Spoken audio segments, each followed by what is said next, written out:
Nick, right now we have Mr. Daniel Steed. Yep. Musco's apprentice. Yes. Or Padawan, you could call him. Depending on which side of the force you're on. Yeah. So, Dan, welcome to Working Class Nerds. What do you do at Bioware? That's a good question. First off, thanks for having me. I'm the community coordinator, and I do a lot of things. Pretty much anything that goes up on our website, our social, any of the launcher promos. I have a good amount of work with all that stuff. I'm not the sole person that works on that, but pretty much from start to finish, I'm involved in that process. So, do you control Twitter now? For the most part, it's yes. Twitter is either me or Musco. So you're the one with all the power. Oh, I have far too much power, and every single day, as Musco would say, I have a healthy fear whenever I put something out there. Perfect. Well, thanks, Dan. We just wanted to give a little voice to the man behind the curtain. Yeah. Yeah. Thanks again for having me. I'm going to pass this on to Musco now. All right. Hey, I'm Marcus. And I'm Nick. This is Working Class Nerds. Cue the intro.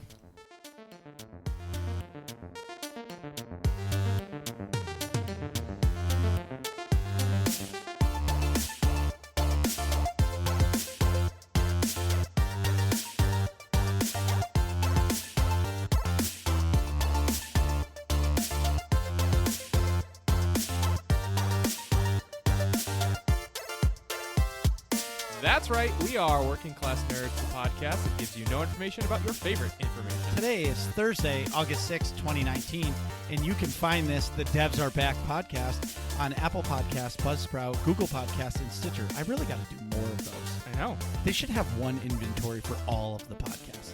One inventory to rule them all. You can also find the both of us on Twitter. I am at MarcusB814. And I am at Nick Vern. That's NickVern. In this week's episode, we're talking to Matt Pucevich and Eric Musco from BioWare's SOTOR team to discuss operations and any other group activities in-game.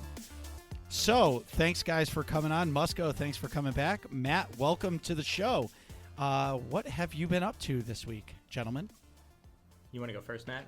You're more important. You're both important. Whole lot of Dxun. Doing Getting our ducks in a row, am I right? First, how long into the podcast are we that I've made this joke? Nick? Approximately 45 seconds. Perfect. Nailed it. New world record for what I don't know, but for a quickest dad joke on an episode of Working Class Nerds, yes. For the record, that will be the name of at least one achievement.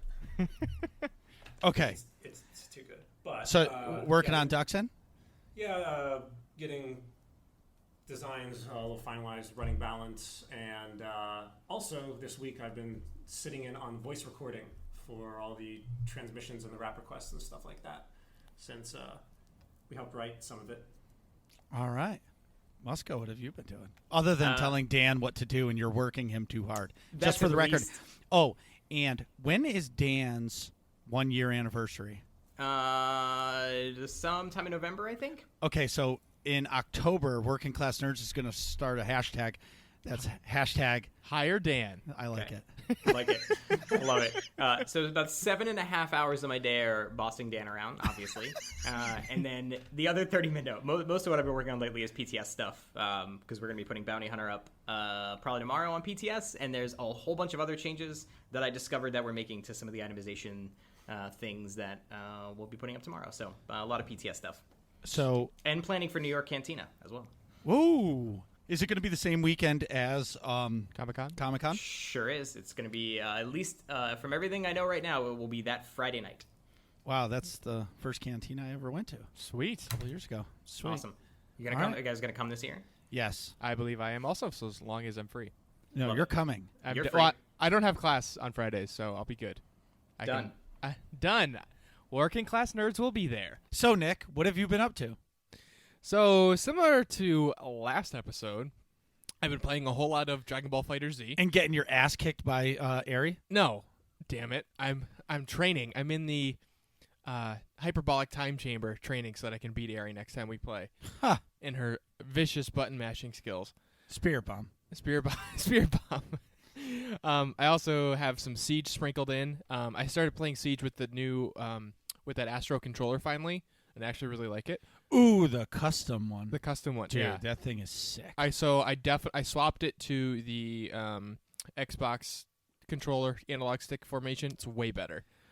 Wait, so you're confirming that the Xbox controller is better than the PlayStation controller? Yes. Okay, moving on. So, did you find it not easier to play Siege because Siege is so tactical, but did you find it to be like more fluid with the controller and more comfortable? Yeah, so the thing I enjoy the most is the triggers being a shortened clicky? pull.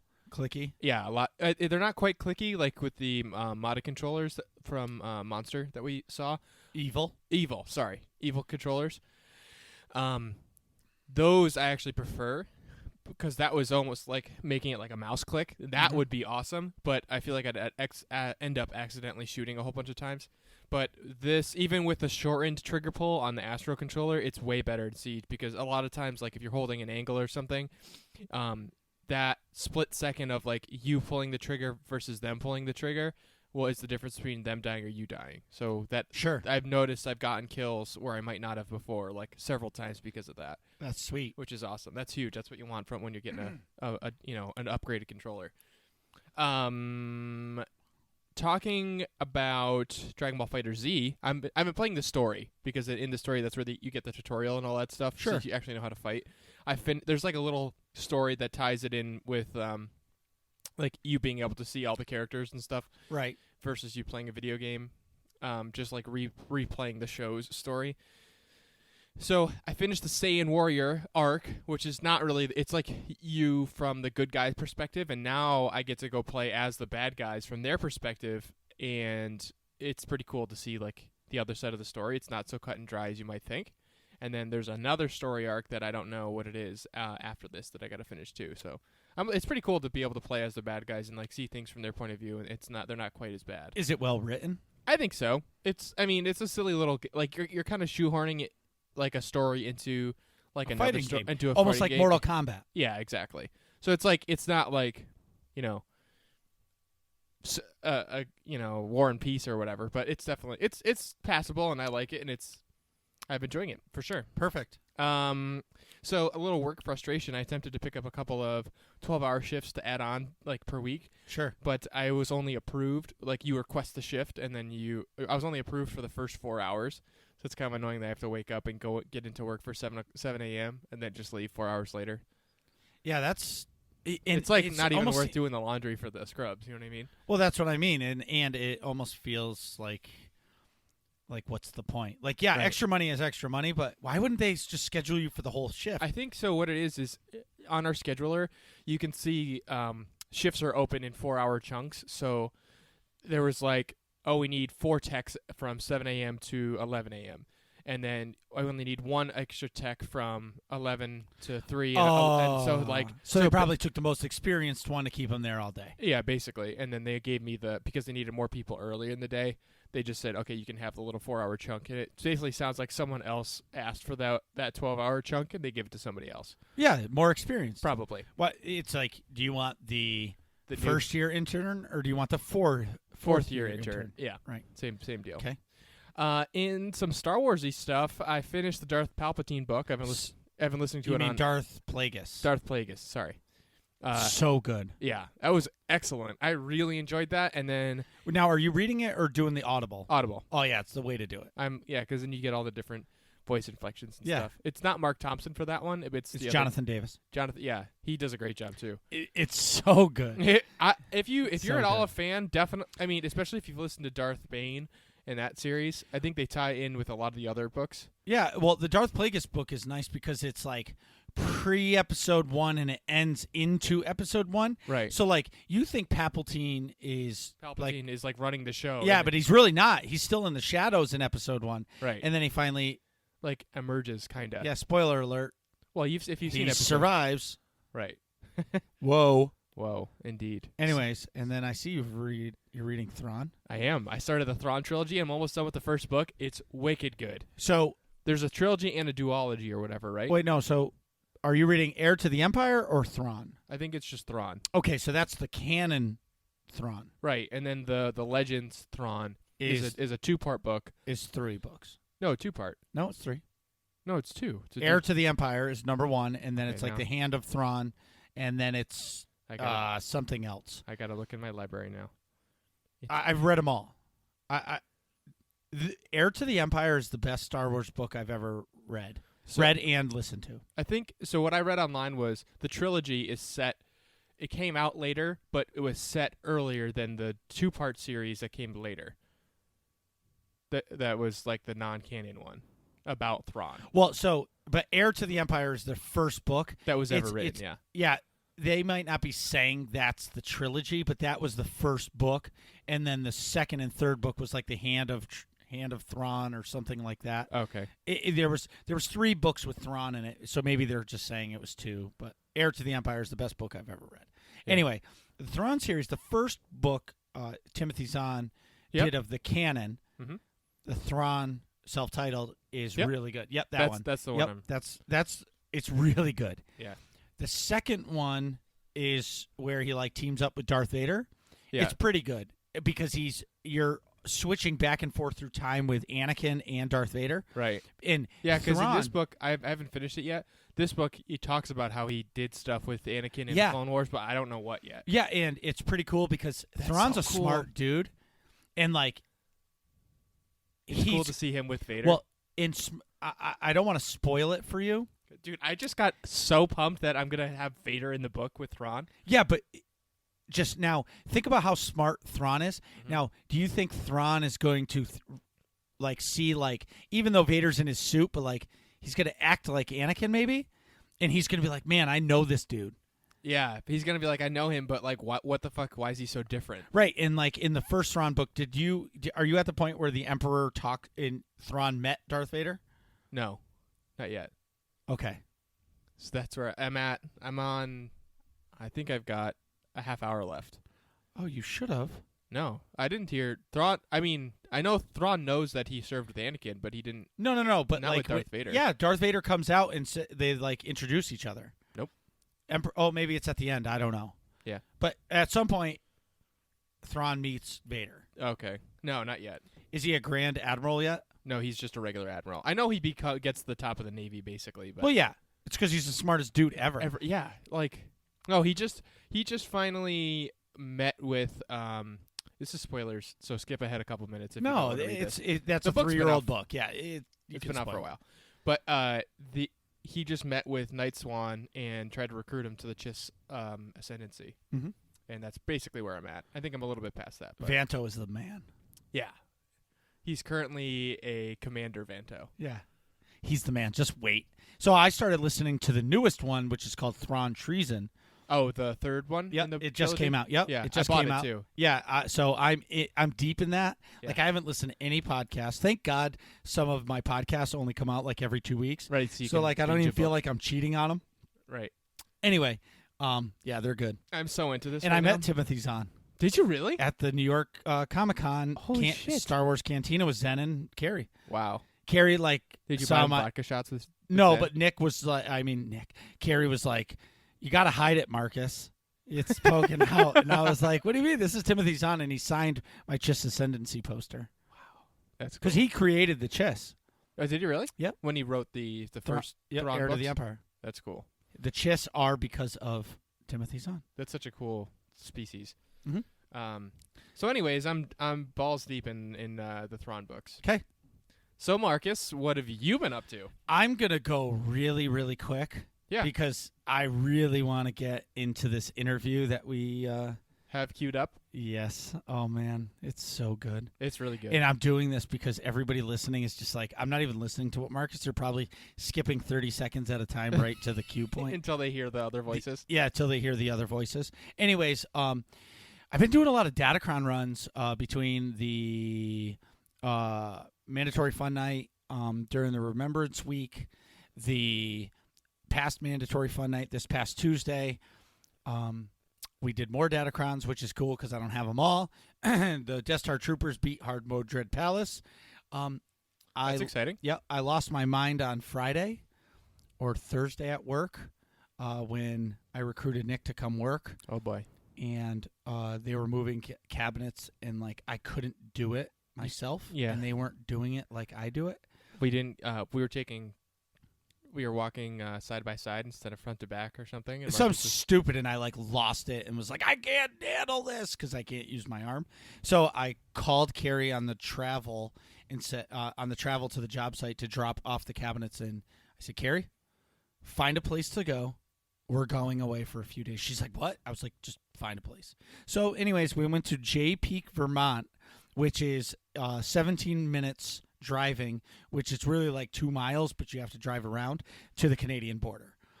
So it's way up there. Yeah, I've never seen stars the way I saw those stars. Oh, I bet. That's got to be incredible. Yeah.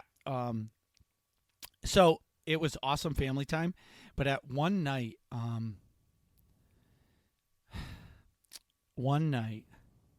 I decided to hike the mountain in the pitch black, no flashlight, except on my phone, but I didn't use it because I was too busy staring at the stars. That's basically worthless anyway when it's that dark. Well, no, it would kind It'd of light up like your feet, but Well, not. It wouldn't okay. like project very I was far. climbing a mountain near Canada in the middle of the woods.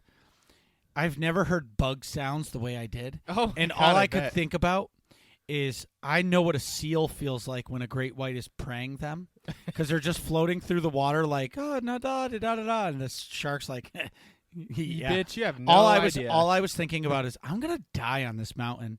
I don't have a flashlight. I don't have a bat or nothing, and some animal could just come out and thrash me, Yeah.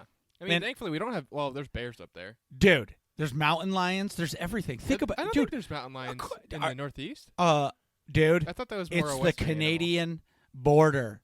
Canadians are crazy. They have crazy animals living in there. There's nothing but, dude. I think elk, All right, so it moose, was 70 bears. degrees there, But I think bears are probably the biggest issue. Nick. It was 70 degrees there. Okay, Yeah. they get snow 11 months a year. 1 month a year it's 70 degrees. So all the animals are out on the prowl. Yes, it's mating season, killing season, and human eating season. Marcus eating season. So at one point I got to like the first like road cliff Yeah. in the mountain, and I stopped, looked up at the stars, and then I saw how far the hotel was, and I was like, that's better too go- far for me to run. If I was something's like, yeah, chasing I me. better go back to the, well, dude, and it's all rocks, Right. and I'm like, I'd die if I had to run. Yeah. So I'm like, I might as well go back to the hotel because I'm gonna get eaten tonight. So I did, but the stars were incredible. I've never seen stars like that before. Have you been playing any games? Oh, dude. So Death Star Trooper needs your help. We are 7 of 10 clears on hard mode. Uh-huh. So the options are Temple of Sacrifice, Ravagers, Or- Gods from the Machine hard mode. All those are hard mode actually. And or go kill some like the Colossal Monolith or something. So if you guys think you can come up with what the Death Star Trooper should do next, let us know because those next 3 ops are going to be really hard. Anyway, I am going to contact a counselor friend that we know. Yep. Because I have a Switch addiction. Oh boy. Do you know how many games I've bought in the last like week? How many? Maybe like 2 weeks, maybe How- 6. How 6 games? Yeah, So October. you have what 8 now? Yeah, And you had to switch for a month? yeah, dude. But I won't. I haven't put any other game in there except Breath of the Wild? yeah, because I love it. And yeah. Last thing I want to say is it was pretty sweet. It was pretty sweet to have Dan Steed do our intro for us. Yeah, that was cool. It was nice to put a name to the guy who is Posting all the stuff for so everything. far. Yeah. Anyway, that's pretty much it. So do we have any SOTOR news? In SOTOR news, Outside of the interview. so we have confirmed that the PTS will be back up tomorrow. Yep. With Which class is getting updated? the Bounty Hunter, so you'll be able to test the Bounty Hunter. That's sweet. And yeah, and just so you guys know, if you don't test the server when it gets released, like or get involved in the forums, you're not really helping because they need your help. They need the feedback. So on August 2nd, they posted, Eric posted in the forums about they're deploying some PTS updates, and it's for operations. scaling, but I wanted Nick to read for some context. Sure. So it says, "Hey folks, we're working on deploying a new patch to PTS, which will up the difficulty a bit for group content using our scaling tech. Please be sure to swing back on after the patch and let us know what you think of the new balance. For some context, here are our goals for difficulties for operations in Onslaught. Story mode. This should be easy. An entry-level difficulty for players. Should be puggable without the need for voice comms. Okay. Veteran. Starting to be a challenge for groups, even coordinated ones. Still possible in experienced pugs, but more likely to be completed by coordinated groups or guilds." So basically, they're saying you're going to need comms, and it's going to be tough. Right. And I know the story mode to hard mode jump is ridiculous. Right. So then master mode is going to be the hardest content in the game, meant for veteran and skilled players with heavy coordination. So I wish they would have put meant for elitist in skilled players. Right. Because and there's certain people that say that, you just can't suck. Suck less? Yeah, suck less, but it's ridiculous. Anyways, as we said that. Go ahead. In guild news, in the last episode I talked about Remembrance Day. Well, it happened last week, and it was on August 2nd. That is a day where the guild takes a day to remember all the guildies / people that we all care about in real life who have passed and gone on to became one with the Force. Mm-hmm. And it's a really special event for me. And actually, it was I lost my grandma. My grandma. Not our grandma. My grandma. Right. This year. And so, hearing people talk about, people who they were close to them that passed, I really got choked up this year. And it happened, we do it on Alderaan in, the Dxun Mountains. Mm-hmm. And it's just a beautiful view, and it's, so serene. And, I broke down. I was crying. And I missed her so much, but it's a really special event for the guild, and that's why they do it. Yeah. It was cool. So, if all this sounds fun to you, go to aie-guild.org, get our Discord info, and ask for a guild invite. Whether you play SOTOR or any of the other games that we play, we'd love to have you. I don't actually care that you have to pee, because I want to get into this interview, right now. We'll be right back. Are we back yet?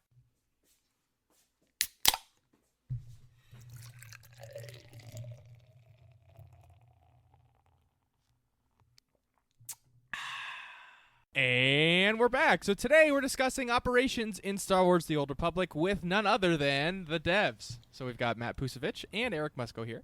As we didn't know that already. I know. Do I have to say what I did again? No, I'm just being thorough.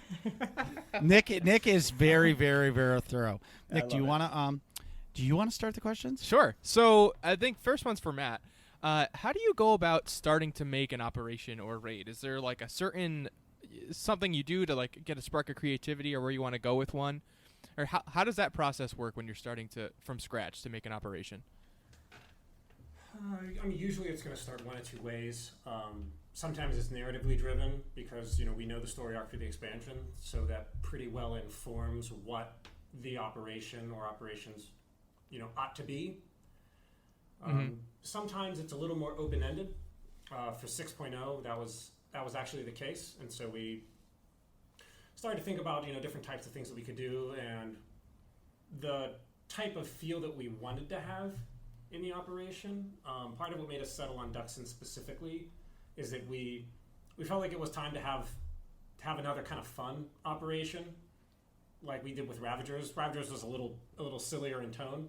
We've been pretty super serious for a while, so every now and again we want to bounce back to that.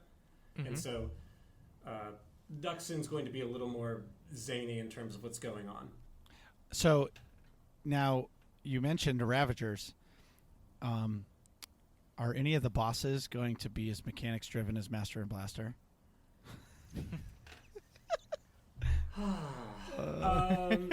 There's going to be such a... Can confirm there are mechanics? Yes, I can't confirm there are mechanics, but... Well, whenever I hear the Ravagers, I just go, "Arr!" Yeah, Marcus they're also... They're such an adorable duo, though. Yeah. I kind of wish that that we had a way that publicly you'd be able to play. Like, we've done early playtest stuff of Dxun to be able to have you guys play those early versions just to see the insanity of just like, I put the wrong number in a table, and so we're spawning 70 times more ads than they're supposed to be. Just things that aren't supposed to happen. It's like, Well, you can. There's a recursive loop in the logic on this boss, so his ability is just recasting itself. Yeah. Oh boy. There's some good stuff in there. So we're confirming that there is mechanics. Okay, moving on. Yes, there are mechanics. They're going to be, like, in terms of difficulty, because Gods from the Machine was designed to be a bit of an outlier, difficulty-wise. And to break all of us? We made that with the purpose of sort of pushing that upper boundary. Well, it came out in a context where we hadn't made any Nightmare-specific content. Like, the true bleeding edge of, like, the gear and skill cap players hadn't had anything that was really squarely aimed at them for so long that we felt like it was appropriate to take a stab at it. And so we did that, and I think it turned out well, but it's not the type of thing you can do all the time, nor should you. Right. This operation is going to be not nearly that intricate. I'm not saying there won't be parts of it that may have some mechanics that layer over themselves.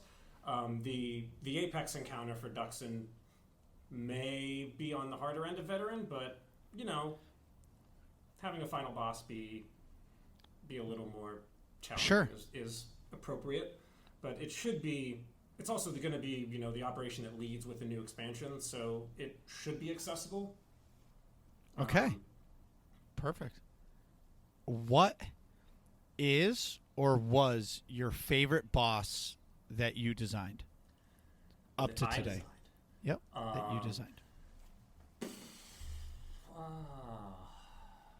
I like that the part that you designed surprised you. Well, I mean, it's your favorite boss in Tor. It's your favorite boss that you made in Tor, which requires me to first remember all Well, the things. your favorite boss could be Tithe, but you didn't make it. So, because if you make the boss, that means you're making the mechanics and you're giving all of us the Headaches. and the.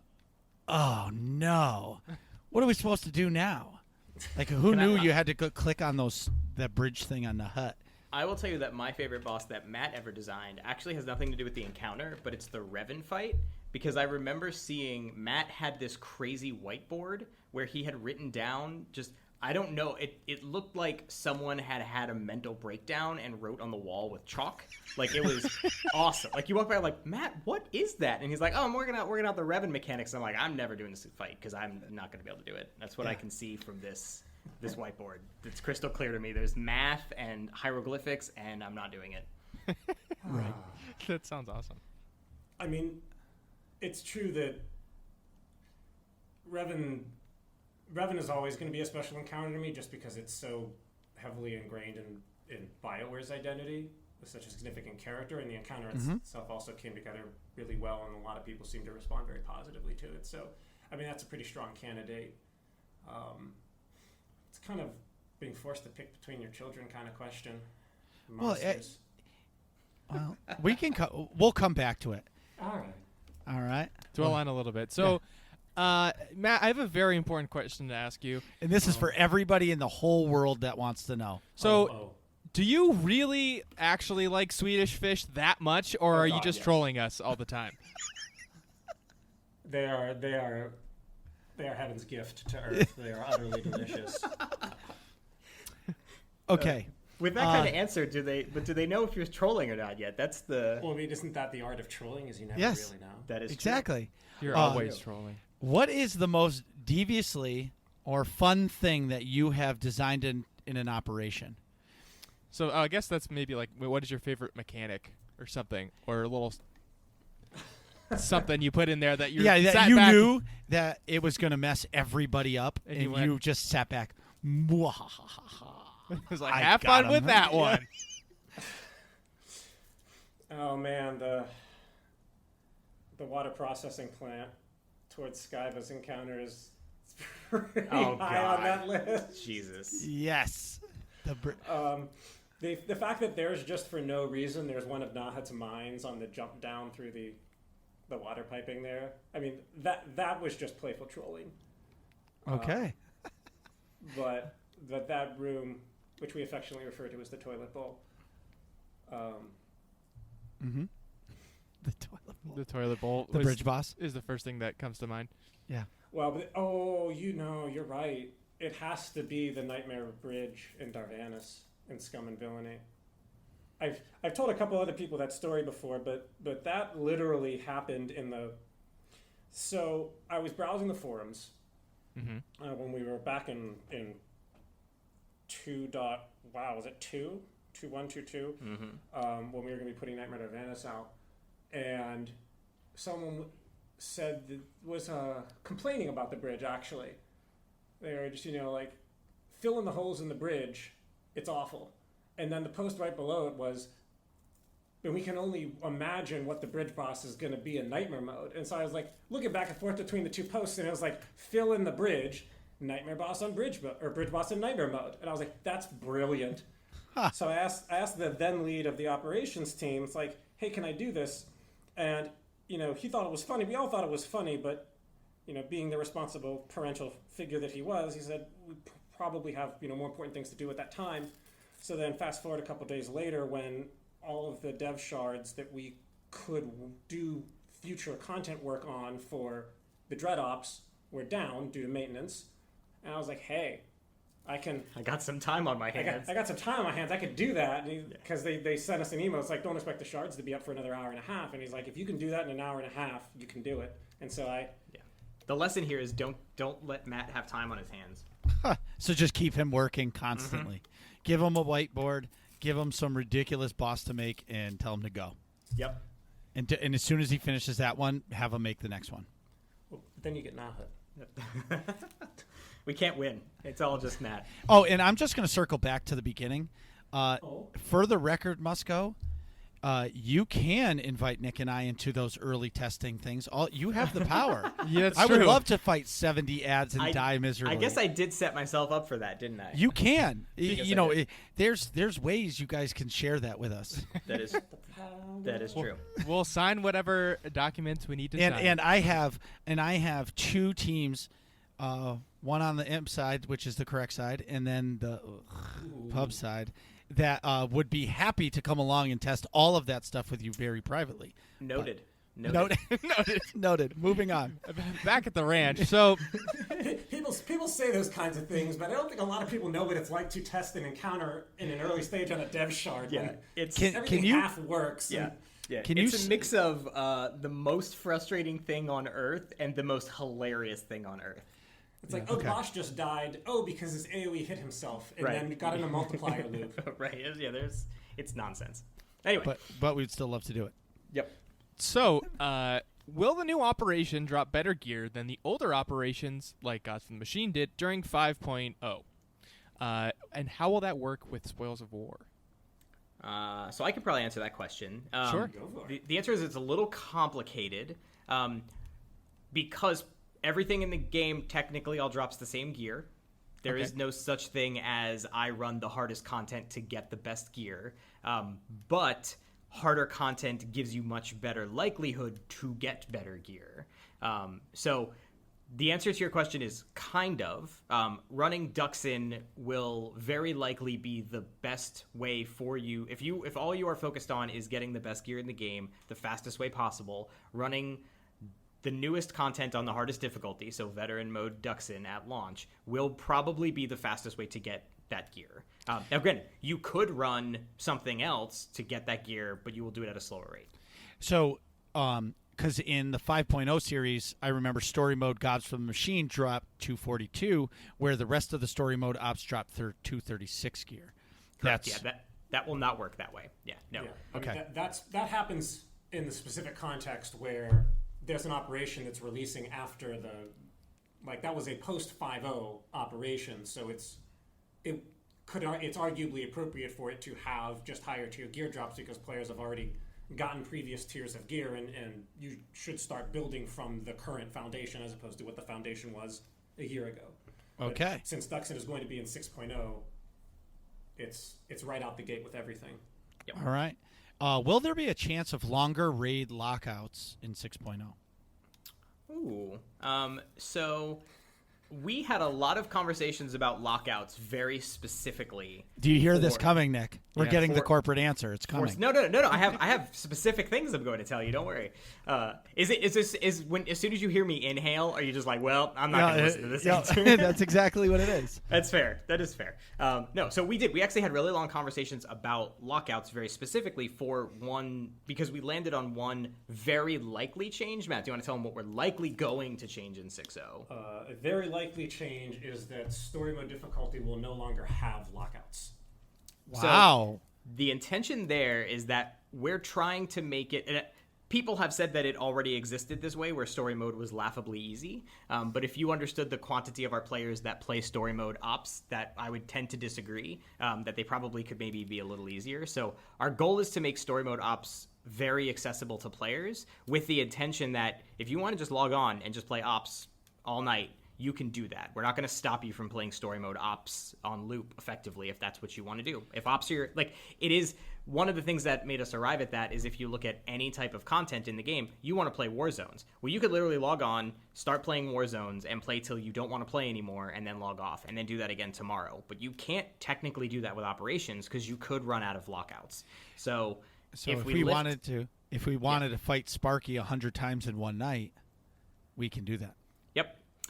So the other half of that conversation was if we're making it a lot easier to run story mode, allowing you to run them on loop, that also means we won't save your progress in story mode. So you can't run 2 bosses and then, try to come back the next night to continue the op. So the conversation came up of, well, what if for veteran and master modes, we allowed players to extend their lockouts to extend another week or whatever that might be. So it is being investigated. I know. I don't believe it is going to happen in 6.0, but I know that a much more complicated adjustment to try and make. Yeah, but it is something that we have absolutely talked about doing. Okay, can I just ask why, if it's more complicated to extend let's say 2 weeks, because that's, my teams always talk about that because we're all busy, right? We can only run once a week. So if it extended to 2 weeks, why is that much harder to do than just getting rid of all the lockouts in story mode? It's probably a very complicated answer that I wouldn't even be able to give you because I'm not an engineer, but I think it is removing a lockout is take away some checkboxes that says this content has lockouts, kind of. A little more than that. It's right. But it's a simpler change, whereas extending lockouts is functionality that doesn't exist. So we would have to entirely build that functionality, build a UI to support the fact that you can extend lockouts. There's a lot more elements that would go into building that. Okay, so it's not necessarily it's more of a coding and designing issue than a theoretical implication on people getting additional gear or trying to exploit the system to get an advantage or something like that. It's more of this is going to be technically using a lot more resources than removing the lockouts from story mode would. Correct. I think philosophically, for the most part, the team would all be on board with allowing players to extend their lockouts. It's just a question of when do we have the time and resources in our schedule to build that functionality. Okay, that makes sense. I ran a simple test for the story lockouts. I ran a simple test and I started stripping story lockouts out of one of the operations. Submitted the changes, reloaded the UI, and the little bronze medals disappeared out of the UI, and it seemed like everything was working. So 90% sure. The term we have, plan of record. Right. 90% sure that it's not going to be a problem to do that, but when I actually start to make those changes and hard commit to them, and then QA gets a glance at them, the wheels may just blow off the wagon with other knock-on effects and bugs created by that we didn't foresee. Yeah. So It's standard disclaimer. time. Yeah, so standard disclaimer. It's something we would like and currently plan to do for Onslaught, but when rubber hits that road, to Matt's metaphor, if the wheels blow off, it may not happen. But that is our current plan. Okay, Great. sounds good. So how will the new level scaling work with operations? Will it be similar to planetary level sync, and will it apply to veteran and master mode operations also? So the first part of your question is yes, mostly. It is similar to level sync, but it works under the hood. It works a bit differently. It's more targeted. Yeah, it's more targeted. Where the team actually is tweaking dials to balance different story mode ops differently. So yeah, you're going to go back. You're going to be level 50 when you're running story mode, EV and KP, and the balance. But like for example, we may be level syncing you differently in EV than we are in KP, depending on balance and difficulty and stuff. I'm trying to remember how it's going to apply to veteran and master though. Are those also syncing you? They also have targets, but it's like we use the term level scaling, but it's actually gear and stat scaling. So we can target different item ratings that we scale you to. Okay. And so part of that process is going to be correctly targeting the various operations in the appropriate gear context, so that they play. The goal is to get them to play roughly as they did. Mm-hmm. Since you're stat scaled down and you're effectively going to be as powerful as you're ever going to get when engaging in that content, there's an interesting discussion to be had. Should you slightly over-gear the player as if they had everything from that tier? Yep. Should you put them at the point where they're in a progression set of stats relative to the difficulty? That's more of a design philosophy question that we're going to be poking around with on PTS. Like we've been tweaking relentlessly the specific numbers and the methodology PTS that we're using. Yeah, on PTS. Today's PTS that goes up today is going to have it's going to feel drastically different. That goes up tomorrow. Oh, it goes up tomorrow. Yep. See, I was hoping that we were going to catch Musco because he said tomorrow. Nope, it's tomorrow. To be fair, to Matt's point, we are pulling the build today, so but it will go up tomorrow. It should go up tomorrow. Great. So all right.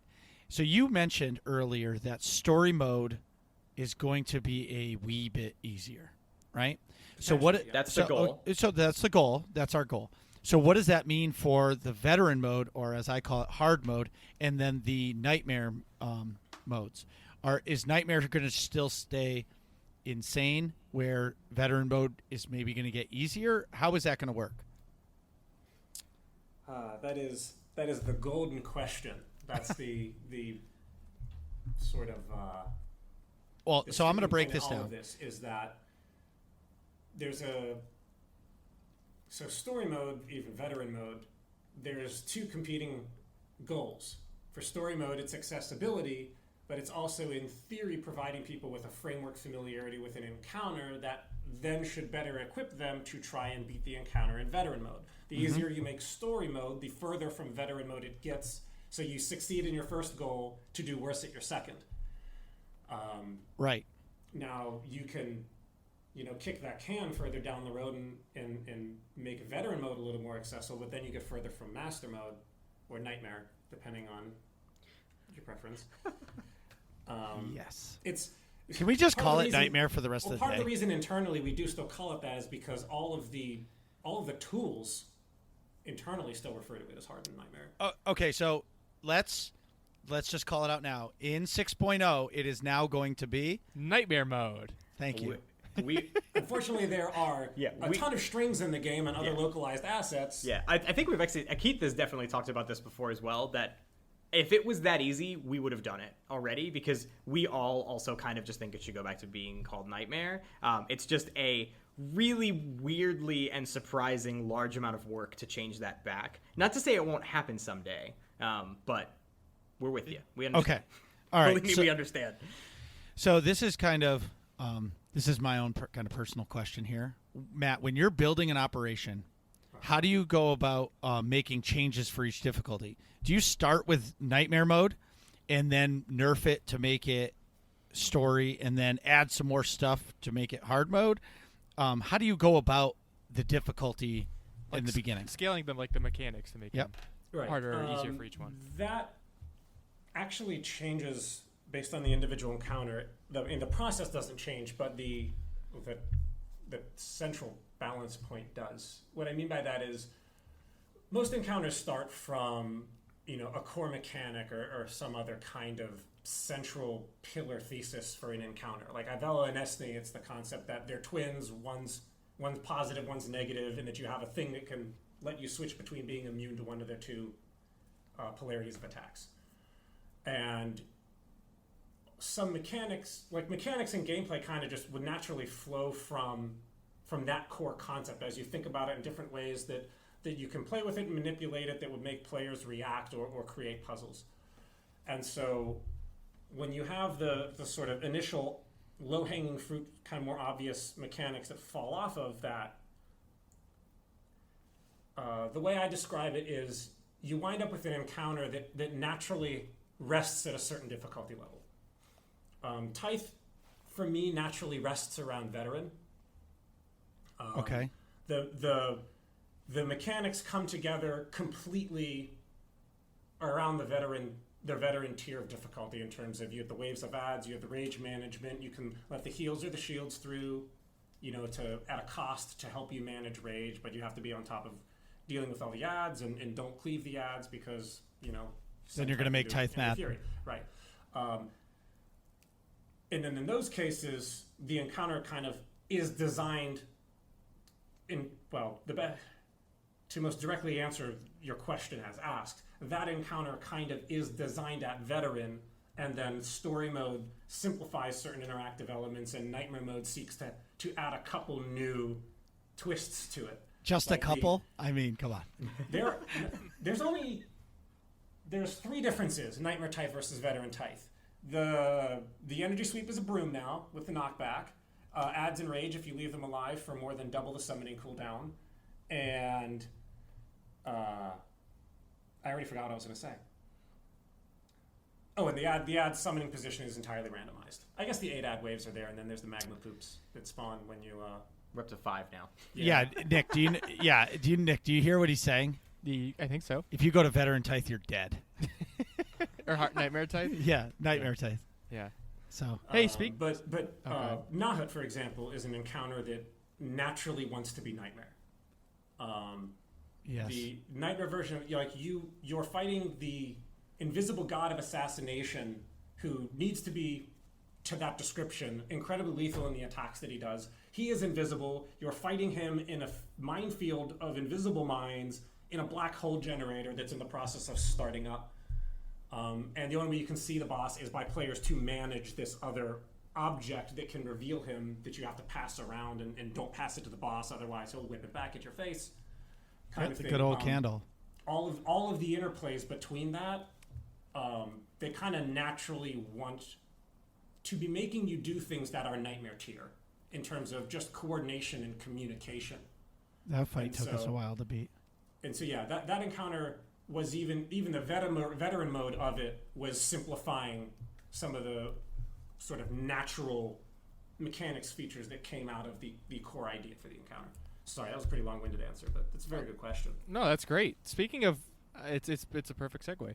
So speaking of Nightmare mode, will there be a Nightmare version of Temple of Sacrifice, Ravengers, EV, and KP added to the game in 6.0? Nope. Well, see, that's such a fantastic question. All right, so now and fantastic answer.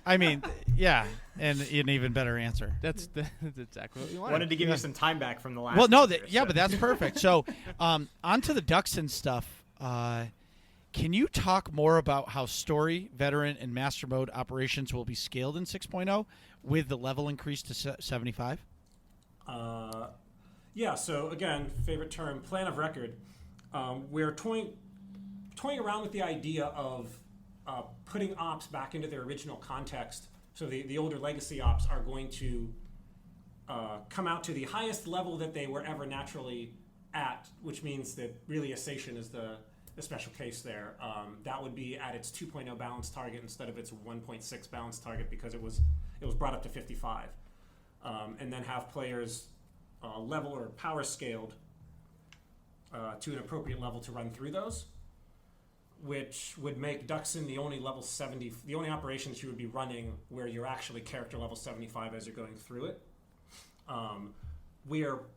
Like I said, we're playing around with that idea. We have initial experiments on PTS, EV, and KP, have some initial runs at seeing what that stat scaling will look like. We can gauge how effectively it will work. That plan is attractive for a couple reasons. Every time you rescale levels with an expansion, there's a slight drift in the balance. Even if you keep everything all the player ratings like relatively the same, there's always some tweaks that happen under the hood. So that every time we just take an operation from 60 to 65 to 70 to 75, using its same relative numbers, it drifts a little further and further off of its original intended base. I mean, people have noticed, when I'm at cantinas and community events and stuff like that, there's always a couple people that ask questions about like, hey, what about this particular encounter that gets harder and harder every expansion? And the reason for that incremental increase in difficulty is because there's just a balance drift between different level brackets.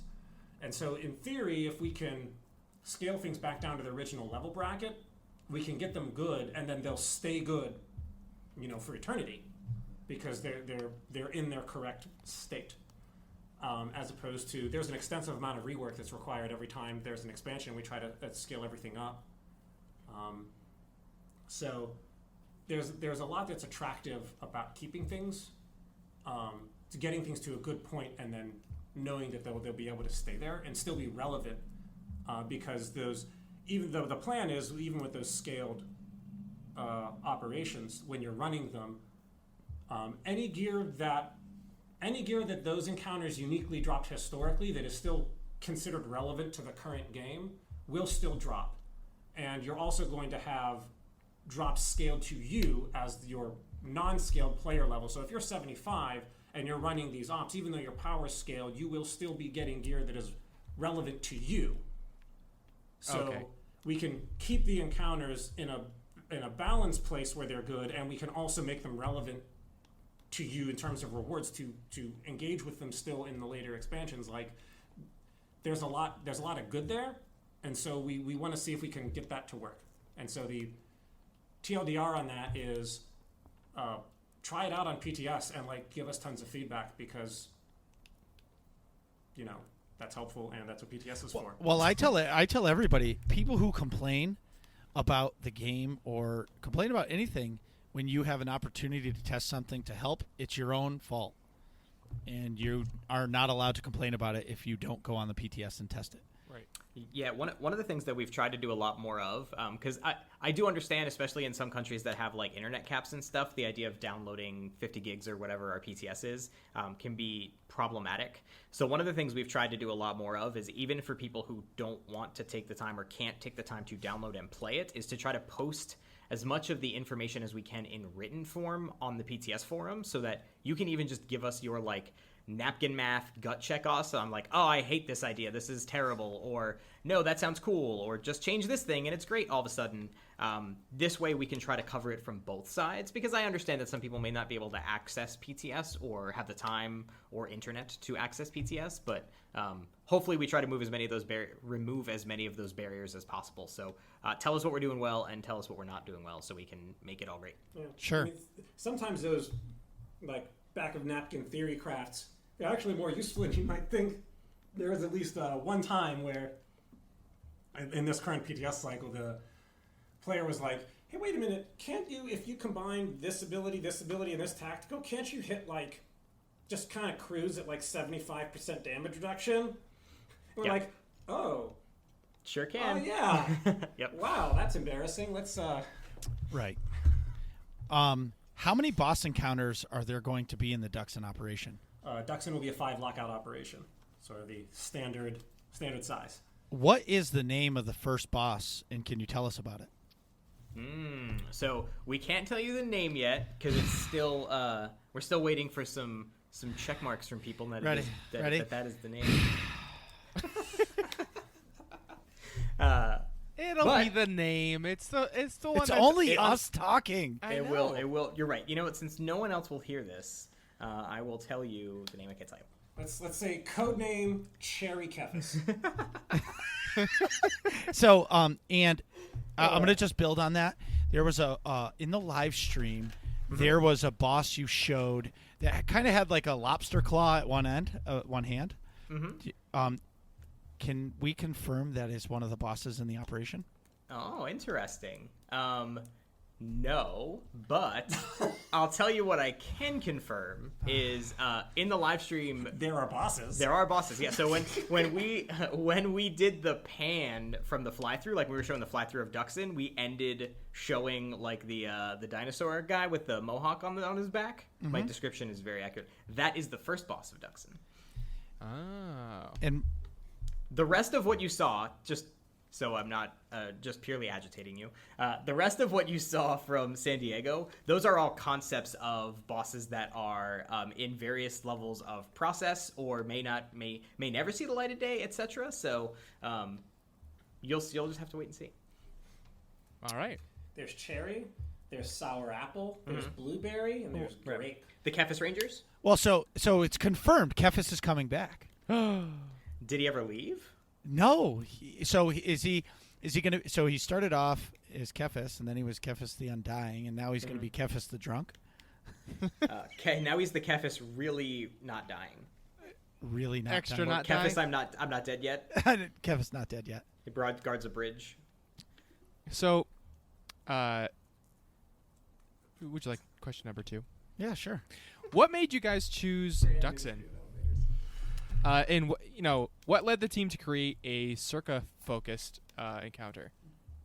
I was kind of touched on this a little earlier. When we knew obviously we wanted to do an operation for 6.0, and when we were trying to figure out what it would be, we decided that we kind of wanted to try and do something. It was able to have a little more fun of a tone, and we kind of knew that we wanted to do it on Dxun just because it's an environment. Since we're already on Onderon, it's an environment that's touched on in the extended universe, and I suppose Legends. Sure. And it's like it's right there. And Right. So it seemed like a pretty good choice. And because conceptually it's cool. It's a moon that orbits so close that the atmospheres merge and creatures can actively cross between the bridge that's created.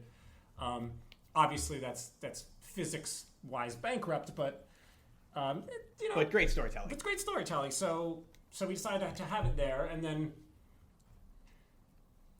when we decided to involve Zerka and had worked It out, just made everybody smile.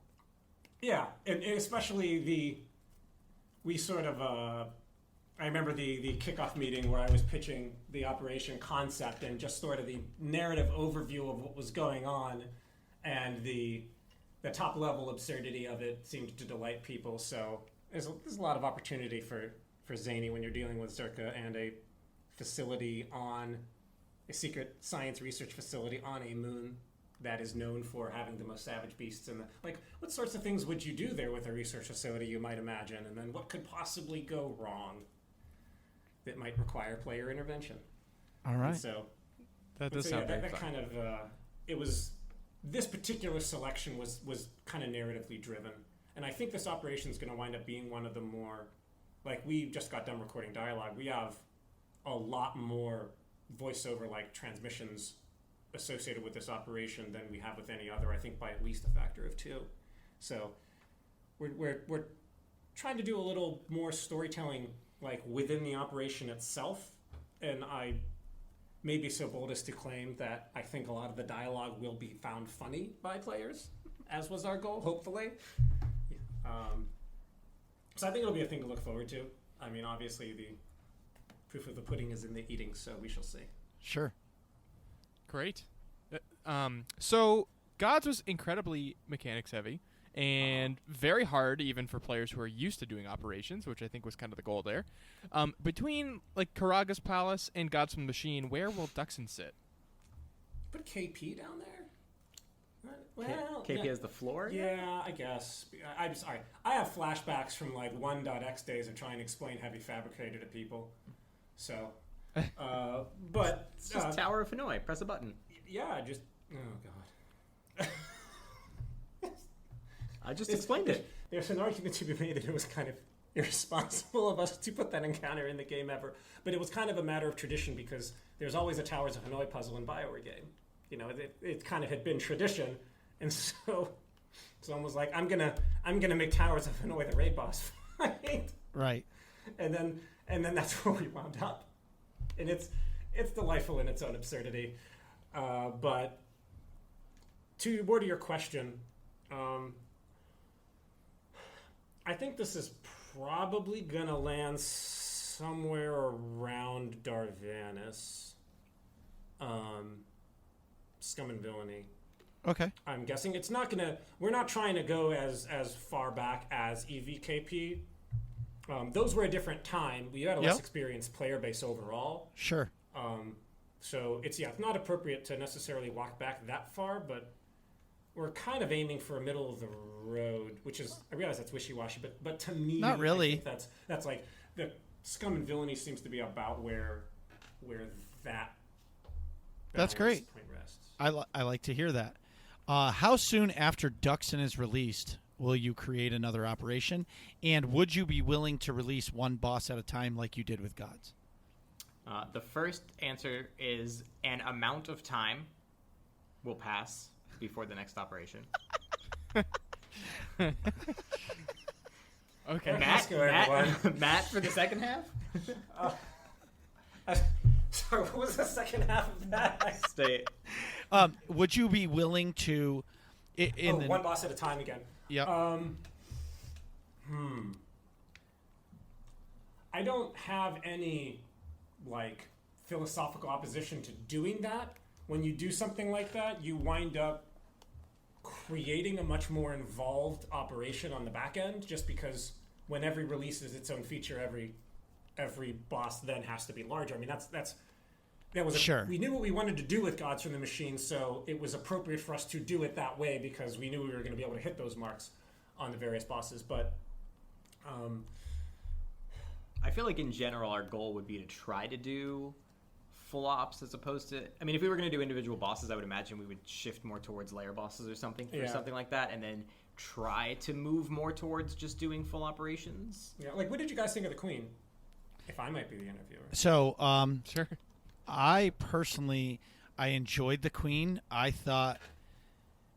So, this is going to be a loaded question because both my teams are hard mode teams, but a lot of the players are nightmare players. So, the nightmare players tell us how easy the hard mode Queen is, but my hard mode teams have not beaten the veteran mode Queen, and the only way I know that they do it is you're bringing 5 DPS or 6 DPS, 1 tank, 1 healer, and you guys got to manage the ads really well, which my team just hasn't been there yet.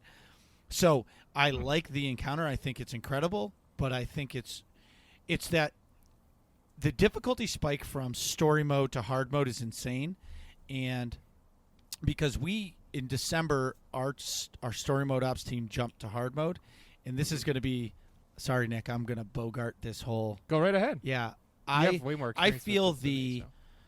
I feel the difficulty spike between story mode and hard mode is insane. Our first op for hard mode was Dread Fortress. And people are like, well, why would you ever do that? You should go to the easier ones. And I said, well, because if you can beat Dread Fortress on hard mode, the rest of them should be a little easier until you get to, obviously, Ravagers, Temple of Sacrifice, and Gods from the Machine, which it took us, I'm not even going to tell you how many months for us to beat it, but if you follow us on Twitter, you'll know that it took us a very long time to beat that op on hard mode. And yes, it has a lot to do with who you're playing with, but when you take 8 story mode players and jump into a hard mode, that difficulty spike is insane. It is. That's and why... even with that difficulty difference, it's still trivially easy to, the core of the Nightmare player body. Yes. The skill and performance differences are so large that there's no overlap for the balance target between what a Nightmare player won't find too easy and what will be possible ever for a veteran player to complete. So I have somebody on our team, and she is a Nightmare Raider, and she's definitely awesome, and she plays all 3 roles, and we won't call her out here, Lauren, but she told us how easy the veteran mode or hard mode ops are, and I disagreed completely. But then when you circle yourself around with veteran hard mode players or Nightmare players, it is easy. And after you beating, that Dread Fortress on hard mode, it got easier to beat all the rest of them. But the difficulty spike is big. And my concern with hearing you guys say story mode is going to be easier, it concerns me that veteran mode or hard mode is going to be really hard to make that jump. And going with that, I would love in 6.0 if you guys could bring back the highlighted hard mode of the week, because back when that was a thing, that got our teams to try a hard mode op, because you beat the story mode and you're like, oh, let's go try it.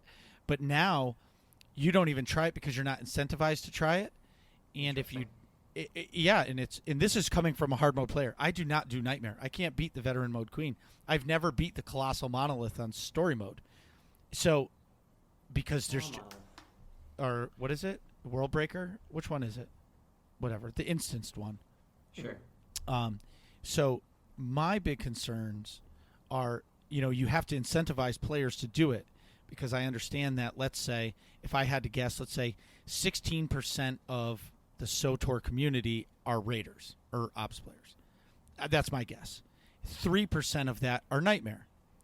And maybe 12%, 8% is hard mode. So how do you get the rest of those people to jump into hard mode, incentivize them, and at the same time make it so that if they beat Nephra, that is like winning an op in itself, and they get extra rewards for the highlighted hard mode of the week. Yes, people will abuse that, who are the Nightmare Raiders, but at the end of the day, the Nightmare Raiders are going to get the best gear anyways. So who cares if they exploit it? You're not getting... That's fair feedback. That's fair. All right. Okay, so I've been circling around this at all times. I'm really concerned with hearing you guys say story mode is going to be easier. Now, if you tune down veteran mode a little bit, and then how does that scale to the Nightmare? Because Nightmare players are going to expect it to be really, really, really hard. Yeah, I think part of that will be so all of the concerns you're raising are very valid. The thing that I would say is play it on PTS, because there's a question mark. Matt may know, but there's a question mark in there of by us using some of like our I'm using air quotes level sync for operations. Is it going to whittle down some of the power creep that has fallen into some of those operations, which has certainly likely impacted veteran in some instances? Mm-hmm. Has that balance fallen into better line with where it's supposed to be, which may be easier than it is today? The opposite might be true. We may have accidentally made them harder in some cases. And so I think at the end of the day, your concerns are super valid, and there's something we would want to try to account for. It's just going to be a question of having the people play it and tell us, oh, hey, Dread Fortress Veteran is now literally impossible. What have you done?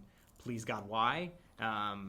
Or then you play a different op and you go, oh, actually, this is entirely beatable now on Veteran. This is perfect. It's where it should be. So I think that's where we're going to need some of that input and feedback from you guys on where that difficulty fell. Okay. So, next question would be, will specific gear drop from specific bosses in the operation? So I believe the answer in 6.0 is no, but it is definitely our intention that will happen over time. So the thing that we've tried to express as often as we can is that part of the biggest benefit of Spoils of War is that this is the beginning of our itemization changes, not the end. So our goal is absolutely in updates going forward, we will continue to introduce new set bonuses, new tactical items. And I know the goal of that will be that in the future, we want to try to either, one, create unique tacticals. So maybe we make a tactical that only drops off of the eye list during the Reckle event, or, as we introduce Master Mode Dxun, maybe there'll be some tacticals or something that drop from there. So, but I do believe, I could be wrong, but I believe there will not be specific gear pieces dropping off of specific enemies in 6.0, but the goal would be that they can thereafter. And one caveat that I will put out is that even in an instance where there is gear that only drops off of a specific boss, so again, let's say we introduce a tactical that only drops for off of the Reckle event, that will still be possible to be gotten by all players via the secondary mechanisms of getting gear. So it's still possible you could probably get them from either renown crates or the vendor that you will be able to roll on specific slots. I believe you'll still be able to get them from those sources. So the intention is that we will incentivize specific places to have specific drops going forward in the future, but you'll still technically be able to get them anywhere. Okay, I know time is running out, and I just want to there's two questions. First one is, will there be flex scaling in 6.0? Nope. Okay, and last one. Have you ever considered adding special, very specific achievements for ops? For example, clear an entire op on nightmare difficulty with a specific group makeup, or clear hard mode Revan without any group members dying. 2 aberrations or whatever. Or those are just examples. Yeah. So, yes, we've toyed around with those ideas before. It comes up now and again. Historically, the reason we hadn't done them is because starting to do that kind of, at least the feeling was at the time, that kind of implies that you need to go back and add it to everything once you start to debut that kind of thing. That it begs you to go back and update all the other things with those kinds of achievements. We poked around with just a couple of those in Gods, like the Dodge Claw achievement for Isaacs and things like that. It's not something we're opposed to doing going forward. It does take time to set those kinds of things up because you need to add some additional tracking to the encounter that isn't otherwise part of the scripting. But to answer your question, we have considered doing that before, and those types of things might wind up appearing in Dxun. A lot of it comes down to time and opportunity. In terms of achievements specifically about group composition, I could say that's probably not a thing we would ever do because we don't want to get into forcing certain classes into. That's a good answer. And I'm going to quote Musco. That's a great question. I mean, a great answer. It is. It honestly is. Yeah, I was going to say, this is one of those cases where I could tell you the kind of place where community would weigh in to be like, I would push against doing something like group compositions because although it is a super cool thing that people could chase after, it is also excluding a lot of players because they're like, I need all Marauders in this group. Well, I don't play a Marauder. I guess I can never get that achievement. Why would you never play a Marauder? That is the greatest class ever. Because you respect yourself. No. That is the greatest class ever. So last thing is, who do I have to talk to at BioWare to try to get the Working Class Nerds logo in the Dxun operation on a wall in a building? Interesting. I would love that. Or even all the content creators' logos throughout a building, almost like we're working for Zerka. Mm-hmm. Ooh. We could send it to our non-existent suggestion mailbox. It's well, see, I do have a great suggestion box. It's called Daniel Steed, the intern. The intern. Danny, excuse me, I believe his formal title is Danny the Intern, I believe is what we discussed. All right, Danny. Yes. And make sure the last thing. Thanks, guys. Thank you for coming on. And dude, thank you guys for so much for having us on. And please keep Chuck's Bucks. Please. Do it for everyone. What happened with that? To be honest, I don't know. It was honestly, no joke. The conversation of Chuck's Bucks versus Charles Points became a real debate that happened repeatedly for days in the office. Like, people would just walk by and just yell like Chuck's Bucks, and Chuck's Bucks. It was out of control. But then it all just died. So I don't know whatever happened with that. I'll find out. Okay, so you guys, responsible producer type was like, hey, yeah, that seems true. I'm sure you guys got to get back. Any of those? Because it certainly isn't Keith. So I don't know where that would have happened. Audacity says we have 4 minutes, but hey, do you guys have any questions for us? Yeah. So have you guys played on PTS? Yes, I have not, but Marcus has. What has been your impression of tacticals and set bonuses? I think it's fun. I think it adds a new element to the metagame and, what do you guys call it? Min-maxing? I think I think it's going to be fun. I think it's going to be really fun to see it work in PvP. Now, I don't really PvP. I do regs once in a while, but I think where it's going to make a big difference is in PvP because everybody's going to be max level. And if you have, in my case, if I'm always ferocious, that's going to make it a lot easier for me to kill things all the time because I don't really need to worry about the armor penetration. I just need to kill as Right. hard as I can. I'm interested to see the amplifiers and how all that's going to work, because to be honest with you, it's really confusing to me. Sure. But as I play more, I'll let you know in my report, because there's definitely some questions there. We're trying to put a group together to do an operation, because that's pretty much all I do. I'll do the story on a couple characters, but really it'll be Dxun as soon as it's released. So I want to know what these tacticals are going to do for myself and my team, and try to find those best compositions, I guess we could say, for the best tactical for us. Cool. Can't wait for the combat team to throw a curveball and they're like, oh no, we were just trying to cut a couple of these tacticals and just completely wrecks the counterbalance targets. Yep, it's entirely. There's already some stuff where when I saw some list for one of the because we'll put up the bounty hunter stuff. When I saw one of the bounty hunter tacticals, I was like, are you actually insane? Do you have any idea how broken this is? And I got to play with it, and it feels really strong. So that's awesome. That's what I'm really intrigued to see is the There's so much stuff that I've looked at for tacticals and set bonuses just personally as someone who plays, where I'm like, this is broken, right? This is just out of control broken. And there's been a lot of players too being like, how in the world do you possibly balance this chaos? And it'll be fun. That's what PTS is for. Well, so yeah, you can and balance the chaos. And just for the record, if anybody's listening to this and you do go into an operation and you see a guy and he starts messing with you in the game, that's Matt. He Correct. can make you really big and he can make you really small. And he does funny things, and it's kind of weird seeing him run around the platform of a boss fight. And Yeah, it isn't a hacker. It is Matt. yeah, and he's just trolling you. Allegedly. Allegedly. Cannot confirm or deny any rumors that it is Matt. It's not like the character is actually literally my name. Right. Yep. All right. All right. Well, thanks, guys. Yeah, thank you so much. What are you guys talking about in here? Find out next episode of Working Class Nerds.